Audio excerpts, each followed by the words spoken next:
Hey, what is going on, guys? In this video today, we're going to be discussing a very common opinion that a lot of people have about Fortnite Season 11, which is basically that it's make or break for the entire future of the game. I mean, seriously, all you have to do is search Fortnite Season 11 into Twitter, and you'll find tweets with thousands of retweets and favorites saying things like, Season 11 is Fortnite's last chance to bring back hype to the game. If it doesn't work, honestly, it's all downhill from here. Or, Season 11 is make or break, and I can't wait to see how this turns out. Or, simply, will Season 11 save Fortnite? And if that wasn't enough for you, the Fortnite guy actually tweeted out a poll asking, is Season 11 the last chance for Fortnite? And out of the 21,000 people who voted in the poll, 79% said yes, and only 21% said no. Now, to be fair, this definitely isn't the first time that very influential people in the community have said, oh, this season is Fortnite's last chance to save their game. I'm sure if you looked back at the beginning of Season X, you'd find examples of that. Same deal with the beginning of Season 9, and maybe even 1 or 2 seasons before that. But it really does seem like Season X, and specifically the beginning of it, had significantly more of a negative impact on Fortnite than any season before it. I mean, if you take a look at total online searches or Twitch viewership statistics, it's no secret that Fortnite is basically at an all-time low in terms of general popularity right now. Don't get me wrong, it's still an insanely popular game, maybe even the most popular game in the entire world, but I remember a time where Fortnite would be the #1 game in terms of live viewers on Twitch literally 24/7. But that all changed largely due to the negative effect that Season X had on the game. So I actually want to start this video off on a positive note and talk about some of the reasons why I actually think that Season 11 is going to be a step in the right direction for the future of Fortnite. And it's not just a gut feeling or anything, there's actually some evidence to back that opinion up. The main reason why Fortnite adds items / weapons / vehicles into the game that are super overpowered is because they want to give the bad / new players a chance to kill good players. Simple as that. It's really hard for new players to do well in-game because of Fortnite's massive skill gap and the fact that the game is over 2 years old at this point, so for a long time, Epic's philosophy was to give those players super overpowered things that would give them a realistic shot to kill even the best of the best. But I think that Fortnite realized they went a step too far by adding the mechs at the beginning of Season X.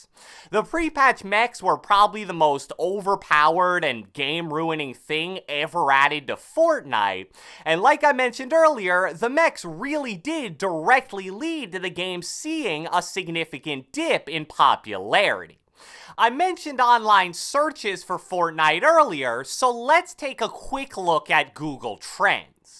You see that spike right in between where it says May 26, 2019 and September 15th, 2019? That right there was the week of July 28th to August 3rd, which was the very beginning of Fortnite Season X. There was a ton of hype for that season, and if you compare that spike to the rest of the graph, it was actually Fortnite's highest point since all the way back at the end of February. But that excitement clearly faded away very quickly, and it led from Fortnite going from its highest point in the last 6 to 7 months to its lowest point in the last 2 years. Now, why that's important is because I think it showed the Fortnite developers that their strategy of catering to new / lower skilled players by adding incredibly unbalanced things to the game was starting to really backfire against them. And that led to them deciding to try a new strategy in the form of skill-based matchmaking, adding bots into regular public matches at lower-end games, and also a tutorial mode which was recently discovered in the in-game files and is expected to be added to the game sometime in the beginning of Season 11. The thought process and motivation behind these three changes are definitely interesting.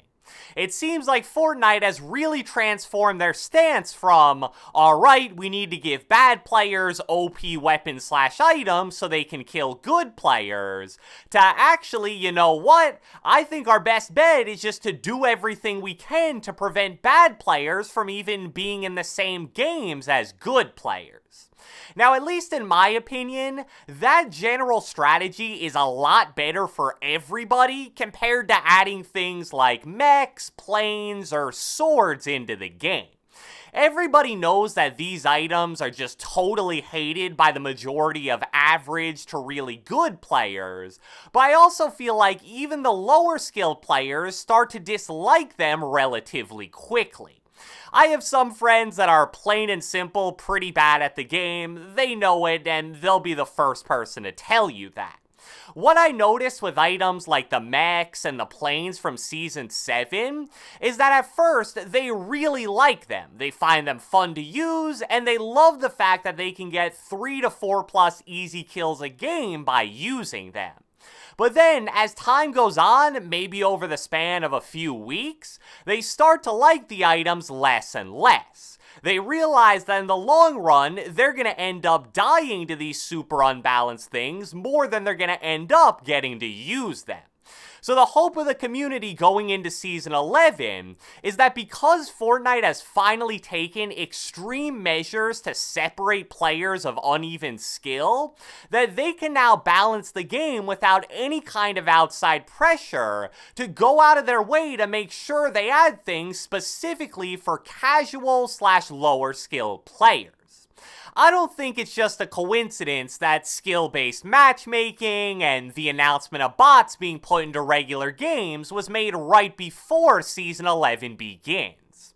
It really seems like they wanted to get everything set up, make sure it all works, get some feedback, and as long as everything continues to run smoothly, they can now put more focus into making changes for Season 11 that will actually make the game more balanced. However, as great as that all sounds, and as much as I hope it ends up being true, what happens if the beginning of Season 11 is similar to the beginning of Season X? There aren't really any meaningful or positive balance changes, a new super OP weapon/item/vehicle gets added, and all the hope everybody had for Season 11 gets totally crushed. I don't want to be over dramatic here, because even if that did happen, Fortnite would still see a spike in popularity for the new season and still have an insane amount of players playing. But at the same time, I feel like it would lead to Fortnite hitting a new low in terms of popularity that would be even lower than the all-time low point that we're at right now. Listen, Fortnite's probably my favorite video game of all time, so even if Season 11 was absolutely horrible, I still wouldn't stop playing. But the sense I get with a lot of less dedicated players is that the love they have for the game is really dwindling away at this point. So even though a lot of the most dedicated players like myself wouldn't stop playing even if Season 11 is bad, I don't think a ton of other players have that same level of commitment. It really feels like a large chunk of the player base kinda has one foot in the door and one foot out the door when it comes to Fortnite. And what I mean by that is that if Season 11 is really good, they'll happily go back to playing Fortnite just as much as they did in the past. But at the same time, if it's bad or really even just similar to Season X at all, they'll start to actively seek other games or activities to be their Fortnite replacement. It's not like a year or so ago where everybody loved the game so much, they could take a few bad changes without even questioning it. So that's why even though, this season's make or break for Fortnite has been said plenty of times in the past, I feel like it's more applicable now than it's ever been before. For the first time in a long time, Fortnite actually needs to work hard and be very smart to re-engage the players who play their game. So, I hope you guys enjoyed this video, and if you watched the entire thing, be sure to let me know with a comment down the comment section below. Do you guys feel that Season 11 really is make or break for the future of Fortnite? Or do you believe that it's no more important than any of the previous seasons? Be sure to leave a like, leave a comment, subscribe, turn on post notifications, do whatever the heck you want, and I will catch you guys next time.